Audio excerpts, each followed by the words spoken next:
Hi guys! Welcome back to the channel. And for today's vlog, i-share ko sa inyo kung paano ako mag-pack sa aming upcoming Japan trip.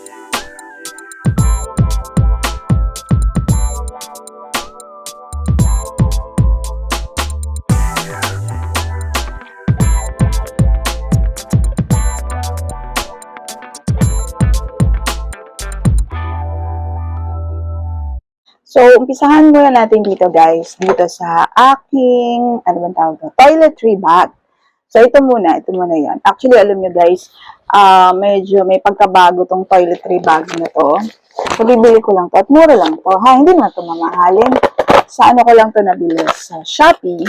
Shopee ba or Lazada? Nakalimutan ko na. So, ganito siya. Ganito yung itsura niya. Ayan. The usual na toiletry bag. Tapos, pakita ko sa inyo, although hindi pa naman talaga ako, wala pang final packing na nagaganap kasi nga, hindi pa, tinatamad pa ako mag-pack talaga eh. Pero ituturo ko lang sa inyo kung ano yung dapat nyong pinapack pag magja-Japan kayo. So, ito na nga yung toiletry bag natin. Tapos, syempre, meron akong toothbrush. Actually, itong toothbrush na to, ito yung toothbrush na, ay, hulog. Ito yung toothbrush na galing din sa hotel namin, sa, hindi ko maalala kung sa one of the hotels that I've checked in. Ito. Tinatago ko to, guys. Actually, hindi ko naman to ginagamit. Minsan, ginagamit ko yung mga toiletry kits doon. Pero, most of the time, hindi ko naman sila ginagamit. Pero, kinikip ko siya, inuuwi ko siya for emergency cases. Tapos nagbabaon din ako ng maliit lang na toothpaste. And then, yung toothbrush ko, ilalagay. Hindi ko pa nalagay dito, guys. Ilalagay ko na lang dito. Meron talaga akong toothbrush na ginagamit pag umaalis ako, yung travel toothbrush. Tapos, pakita ko sa inyo, napaka-spacious din kasi nito. Ayan, oh. Ang spacious niya, yan, ganyan siya. Tapos, magbabaon ako guys ng mga conditioner. Ayan, ng mga sachet na conditioner. Pero shampoo, hindi na ako magbabaon ng shampoo kasi lagi namang may shampoo. Actually, ang gaganda nga ng mga shampoo sa Japan. Nung nag-Airbnb kami dati, ang ganda ng shampoo sa Japan eh. Favorite ko nga yung shampoo. Gusto ko nga mag-uwi nandito sa Pilipinas. Parang bamboo yung ano niya, bamboo yung scent. Ang bango-bango, grabe, ang ganda. Yun nga lang, kadalasan, walang conditioner. Minsan merong conditioner. Parang minsan kasi shampoo lang at saka body wash. Pero yun nga. So magbabaon pa rin ako ng conditioner just in case walang conditioner. Or baka hindi ko type yung conditioner. Para hindi masyadong mabigat, mga sachet na lang ang babaunin natin. Magbabaon din ako nito, face wash. Yung face wash ko na ginagamit talaga, binili ko lang to sa Watson, actually. Itong ganitong container, parang nasa, di ko alam, 200 pesos yata, or 100 pesos, 2 piraso na yun. So, ito, para dun sa face wash ko kasi, malaki kasi yung face wash ko. So, ayan, magbabaon tayo ng konti, lagay natin dito. This is 60 ml. Lotion, ayan. Baon tayo ng lotion. Ang blurred, ba't ba ganun? Hindi nag-ano. Nalalak kasi. So anyway, yan. Galing lang din to sa Henan. Ang ganda kasi to, parang lavender. Lavender scent. So gusto ko siya. Tapos, ito pa yung mga babaunin natin. Ako, I usually buy this mga sachet ng mga yung ito actually yung actual na ginagamit ko naman talaga na skincare. Ayan. So, ayan siya. Dito sponsored, guys, ha. Buti na lang, yung mga ginagamit ko, available din sila sa ganito, mga sachet na 10 ml. Hindi ko lang alam kung kasya na sa akin yung 10 ml. Ito pa, mga serum. Ayan. Tapos, ito din, ginagamit ko na, ito muna, moisturizer. Ayan. Ayan yung ginagamit nating moisturizer. Buti na lang available sila sa ayan pa. Available sila sa mga sachet. And then, syempre, yung ating deodorant.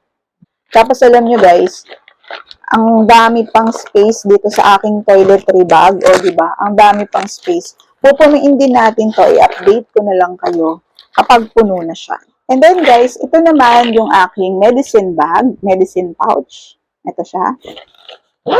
Malaki din siya. Yung pouch na to, bigay lang to ng kaibigan ko. Tapos, syempre, yung mga maintenance natin, huwag nating kakalimutan. Itong mga ganito, yung mga metformin natin, mga rosu, mga vitamins natin.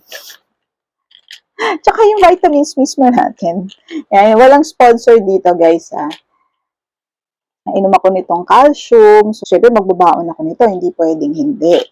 Pero, hindi ko naman dadalhin, guys, yung isang buong bottle kasi I'll be there in Japan for only 8 days. So, yung pang 8 days lang ang babaunin natin. Tapos, bukod dito, meron din tayong ito. Yan. O, diba? Ang dami nating gamot. Ito mga gamot naman ito yung mga just in case mapano tayo, ganyan. Meron tayong available na gamot.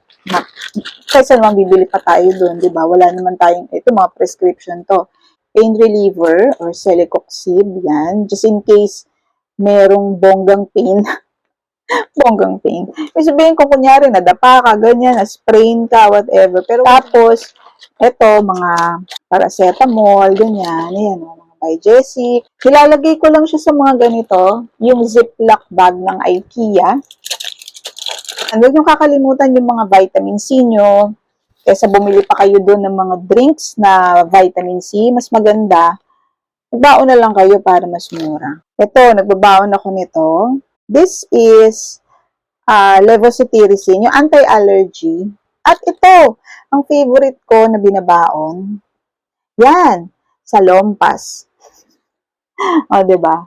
Salonpas. Nagbabaon tayo niyan palagi kasi malakad kasi ang Japan, maglalakad ka. So, ang tendency, naglalagay na talaga ako ng Salonpas sa mga kasukasuan ko. Sa likod ng tuhod, gano'n. Yung, ano matawag ba? Alak-alakan ba tawag doon? Yun, naglalagay na ako nun sa may thigh part.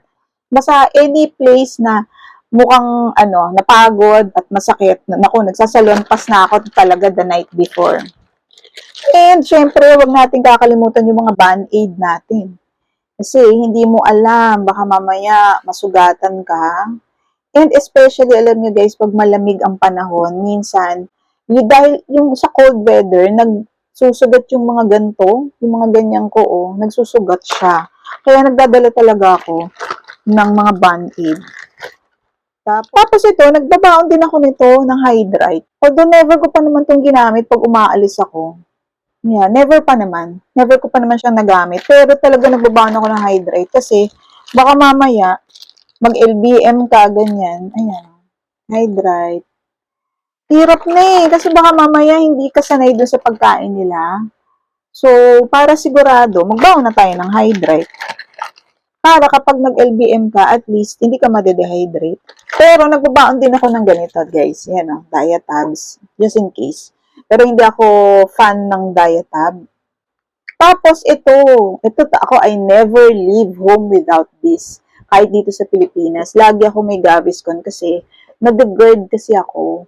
So, meron talaga akong GERD. So, talagang lagi akong merong ganito. So, at dahil nga, ang lalaki ng mga, yung mga ginagamit ko, mga hair products ko, ang lalaki talaga, guys. Ayokong bitbitin talaga to. Kasi masyado siyang malaki. Ayoko ng mga space-consuming talaga ng mga gamit. So, ito, ililipat ko sila dito. Meron akong mga ganito, actually. Saan ko ba na to? Sa La Carmela de Boracay ko pa. Nakuha tong mga ganitong bottles. O, diba? Yan, sa La Carmela de Boracay ko pa sila nakuha. So, inano ko lang sila. Ang tawag doon, recycle ko. Siyempre, ito hindi ko nahuhugasan kasi ito talaga yung laman niya, itong Curl and Define. Kasi, di ba, nag-Taiwan ako nung nakaraan. So, ito talaga yung laman niya. So, dadagdagan ko na lang. Pero this time, ito, wala na siyang laman. Hugasan ko na lang to. Tapos, ito, ilalagay ko to dito. Yan. Yung argan oil natin para sa hair. So, lilipat ko siya dito. Para, maliliit lang yung dala-dala ko, di ba? At meron nga pala ako guys na isa pa na i-share ko sa inyo na product. Ito, nadadalhin ko rin pero bibili din ako nito sa Japan. Galing din ito ng Japan actually. Ang ganda-ganda nito. Nakalimutan ko na yung tawag dito. Matomage. Tama ba? Matomage. Ang pangalan niya. So, sobrang ganda niya guys. Nilalagay siya sa buhok. Wala na nga tingnan nyo. Ubos na. O, diba? Ubos na to. Ginaganyan siya sa buhok guys. Ginaganyan. Para siyang stick. Parang ganyan, ginaganyan siya. Ang ayos, ang slick-slick na ng hair. So, nag-decide ako na hindi ako magdadala ng yung mga jewelries ko na totoo. Yung mga tunay ba? Hindi tayo magdadala nun. Ang dadali lang natin, yung mga fancy jewelries natin. Yan, kagaya niyan. Yung mga nabili natin sa Mikana, konti nga lang yan eh. Yan o, yung earring natin. Yan, diba? Maganda yan. So, ito, susutin natin to, yung necklace na, yun din, sa Mikana din. Sa Mikana ko rin siya nabili. Yan. Yan. O, diba? Kasi naman, kaya ayoko magbaon ng totoong necklace or totoong jewelries. Kasi nga, diba, naka-jacket, naka-scarf, baka mamaya sumabit, mawala pa. Yung mga ring, hindi na talaga ako magdadala ng ring. Hindi ako magbaon ng ring kasi nga, di ba kasi naka-gloves. Ang gloves ko pala ganito. Makapal siya kasi.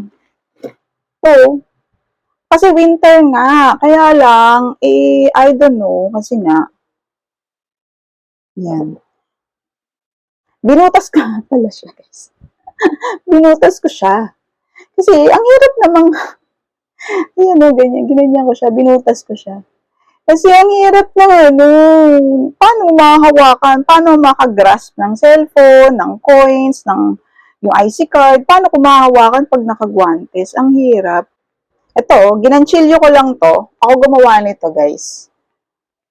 O, diba? May talent pala akong tinatago. Ayan. Yan, o, diba? Ginanchilyo ko lang yan. Kaya, wala na akong balak na mag-ring, magsuot ng sing-sing. At saka ng bracelet. Kasi di ba may bracelet ako, yung Pandora. Hindi ko na yun susuotin kasi tingnan mo naman paano nakaganto nga ako, di ba? Tapos guys, meron nga pala akong binili saan ko ba ito binili? Hindi ko maalala kung sa TikTok ito binili, sa TikTok ba, or sa Shopee, sa Lazada. I-share ko na lang, susulat ko na lang dyan, somewhere, lalagay na lang natin dyan. Kasi alam nyo, ito, gustong-gusto ko to. Ito yung neck pillow. Ayan o, neck pillow siya. Kaya lang, di ba, ako, gustong-gusto ko talaga na may neck pillow. Kaya lang, dahil nga bulky, parang bibit-bitin mo talaga siya ganyan. So, parang natutoxic ako pag ganun, pag bibit-bitin ko pa. Ngayon, nakakita ako ng ganito. Yung ginaganto siya, oh. Kaya lang, try natin, Ito dapat ang nakatakip. Ito, yan. Wala dapat.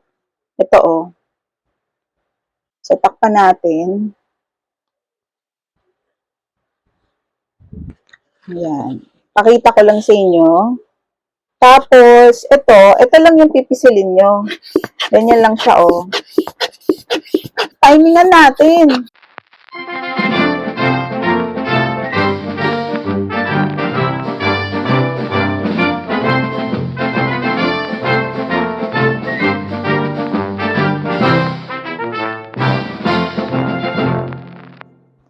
Oh, pwedeng-pwede ka na matulog sa eroplano, di ba? Nakaganyan ka na lang, or nakaganyan ka lang, di ba? Ang bilis lang, di ba? Na-inflate ko na siya agad. Ang bilis lang. O, lalagay ko na lang dito kung ilang minuto yon or ilang seconds. So, ito na nga, magpapak na tayo. Ito yung mga packing cubes natin. And another packing cube. Start na tayo, guys. Ang una muna natin ipapack, itong mga heat tech natin. Ito yung mga heat tech natin na bottoms. Magdadala ako na, actually, alam nyo guys, 3 lang yung heat tech ko na bottoms. So, ito yung mga, heat tech natin na bottom. Mukha lang siyang sikip. Pero kasya sa akin to, guys. Kasi nasuot ko na to dati. Tapos, ilagay natin dito. Ganito na lang. Itong medyo manipis.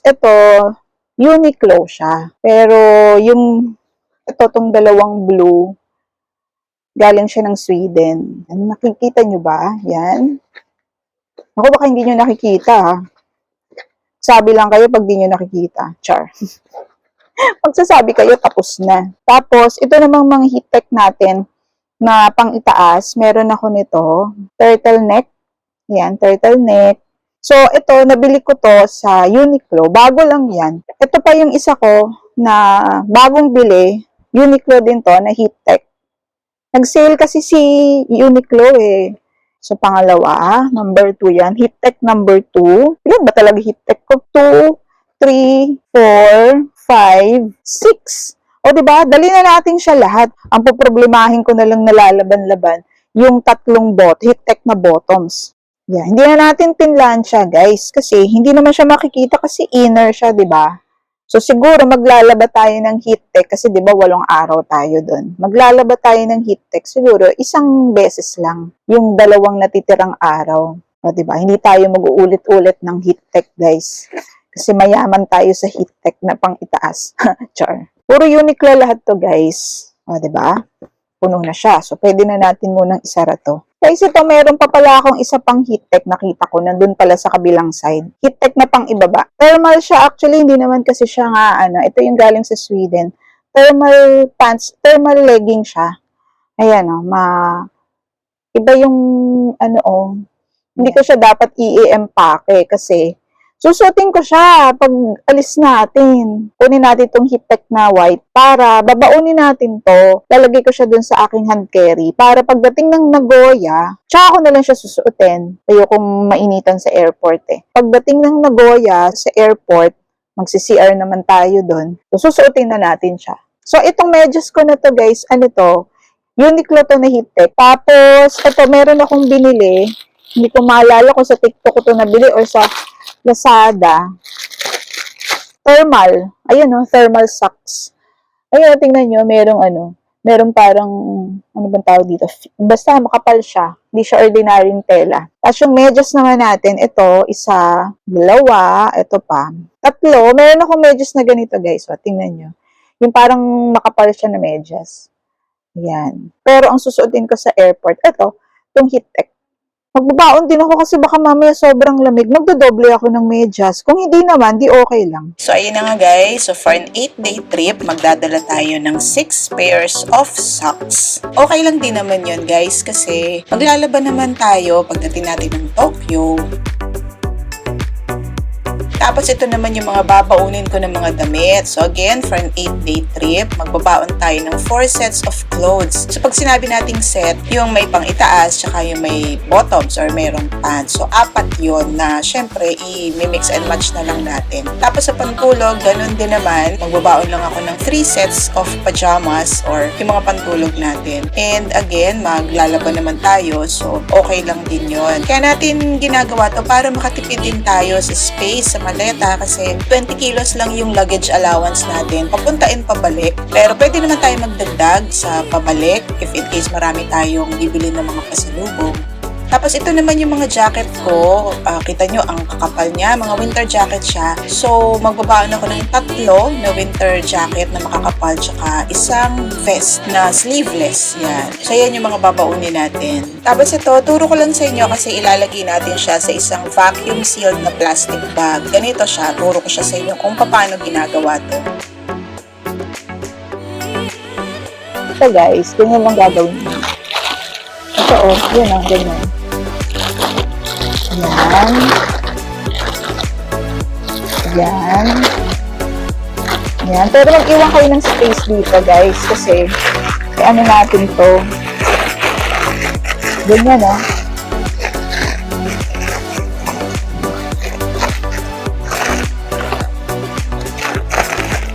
Maganda sana kung yung vacuum talaga, guys, diba? Kaya lang, paano naman yun? Wala nga.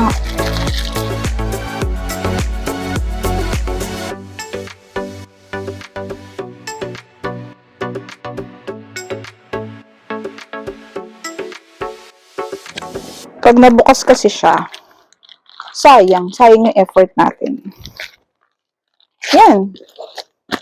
Yan na pala yung mga dadalhin ko eh. Kasya na to sa isang maleta, diba? Or siguro kung meron pa, kasi wala pa yung yung toiletries, pero maliit lang naman yung toiletries natin. Tapos, ano pa ba? Tsaka yung mga gadgets, ganyan, yung mga cords, charger, yun na lang ang kulang.